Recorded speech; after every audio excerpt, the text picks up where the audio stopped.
Keesokan harinya setelah prajuritnya mengabarkan situasi pertempuran yang semakin memanas, akhirnya Nabi Sulaiman pun memutuskan mengunjungi kota Zebulun untuk menyelesaikan pertempuran di wilayah itu. Dan berpesan kepada perwira kepercayaannya untuk tetap menjaga di istana dari serangan dari jin dan syaitan. Malam harinya mereka merasa akan ada serangan ke istana, lalu mereka menyuruh seluruh warga untuk berlindung di karang suci istana Sulaiman.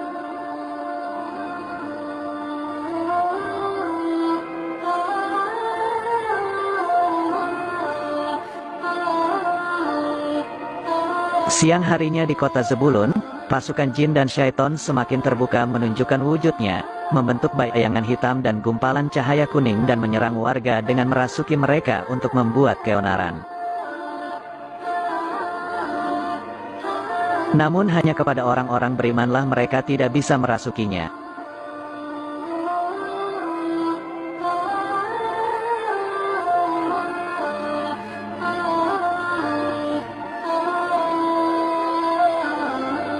Sampai tibalah pasukan Nabi Sulaiman di kota itu yang sudah dikuasai oleh orang-orang kesurupan yang bersiap untuk membakar semua warga yang beriman. Dan peperangan pun tak bisa terelakkan, tampak pasukan Sulaiman mampu mengalahkan mereka dan berhasil menyelamatkan orang-orang yang beriman yang hendak dibakar oleh sekelompok pasukan jin. Lalu warga yang kesurupan tadi tampak diikat oleh pasukan Sulaiman, dan ia pun menghampiri mereka, serta menyuruh mereka semua mengucapkan nama Allah.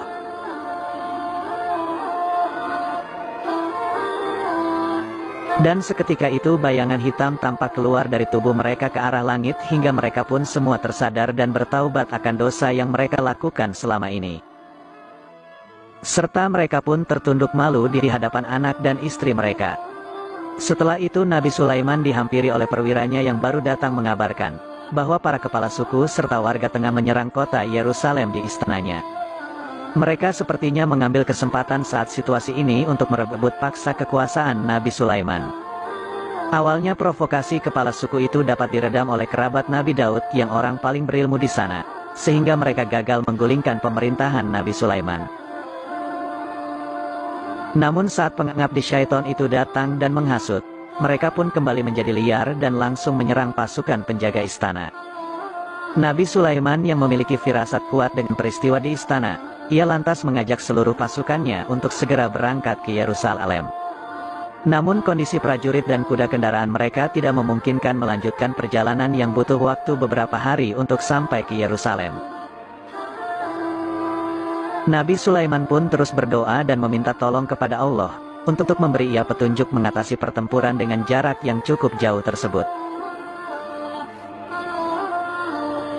Di saat istana Sulaiman dalam kondisi genting dan seluruh Yerusalem sudah dikuasai oleh orang-orang yang tidak beriman. Lalu Allah berfirman kepada Nabi Sulaiman dengan mengatakan, "Sulaiman, hamba kami yang soleh, kami telah tundukkan angin bagimu, gunakan ia untuk membawamu kemanapun yang kau inginkan." Setelah mendengar perintah Allah, Nabi Sulaiman memerintahkan pasukannya untuk menarik ke darat kapal yang berada di lautan tersebut. Malam itu pun mereka berupaya keras untuk menggabungkan beberapa kapal untuk menjadi bahtera, yang mampu menampung seluruh pasukan Sulaiman pada saat itu. Sampai pada pagi harinya, setelah beberapa kapal itu berhasil disatukan, Nabi Sulaiman menyuruh seluruh pasukannya untuk naik ke bahtera itu. Dan ia pun ikut menaikinya dan berdoa, "Ya Allah, hanya kepadamu kami berharap."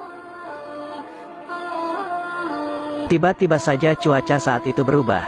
Terlihat sekumpulan angin sedang bergerak ke arah bahtera Sulaiman, yang membuat semua orang takjub dengan apa yang mereka lihat saat ini. Nabi Sulaiman pun menyuruh seluruh pasukannya untuk berpegangan erat. Tiba-tiba saja angin tersebut mengangkat bahtera Sulaiman dengan sangat cepat menuju kota Yerusalem.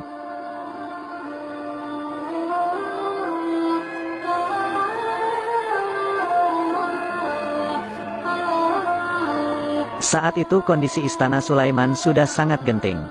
Pasukan pemberontak sudah berhasil menerobos masuk ke istana Sulaiman, dan membantai seluruh penghuni dan prajurit yang masih beriman. Saat peperangan sedang berlangsung, pandangan mereka semua tertuju ke sebuah angin yang besar bergerak ke arah mereka. Angin tersebut meleraikan sekumpulan pasukan perang itu sehingga mereka berlari berpencar mencari tempat yang aman. Dan tiba-tiba saja kapal bahtera Nabi Sulaiman mendarat di istananya. Semua tampak heran kebingungan setelah melihat Nabi Sulaiman dan pasukannya berada di dalam kapal tersebut. Namun niat para pemberontak tidak juga padam, mereka malah tetap melanjutkan serangan terhadap pasukan Nabi Sulaiman, dan pertempuran itu terjadi cukup panjang sampai malam hari. Nabi Sulaiman berkata, "Tuhanku, mereka telah menyaksikan mukjizat darimu, tapi mereka tetap tidak beriman. Dosa dan pembangkangan telah menutup mata dan menggelapkan hati mereka. Mereka telah bertekad memusnahkan penyembahmu dari muka bumi. Tuhanku, kami tidak takut mati di jalanmu, tapi kami takut mereka menjadikan kerajaanmu sebagai tempat berbuat kerusakan. Tentu kau tidak merelakan hal ini. Tuhanku, tolonglah kami sekali lagi. Sesungguhnya kau adalah penolong terbaik." Lalu Allah menunjukkan sekali lagi kuasanya. Tiba-tiba saja cahaya putih turun dari langit datang menghampiri Nabi Sulaiman.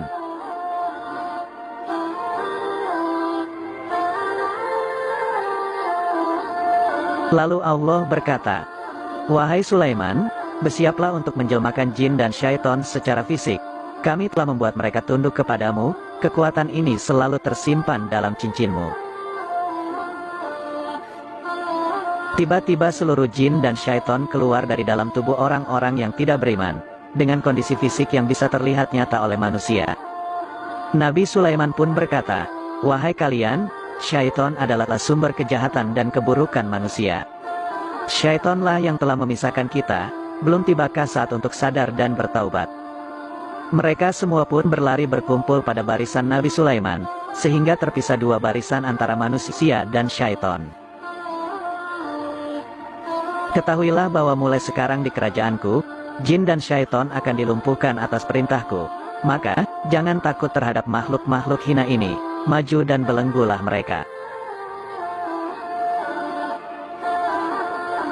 Segala puji bagi Tuhan yang telah menjadikan jin dan syaitan tunduk kepada kami yang lemah ini.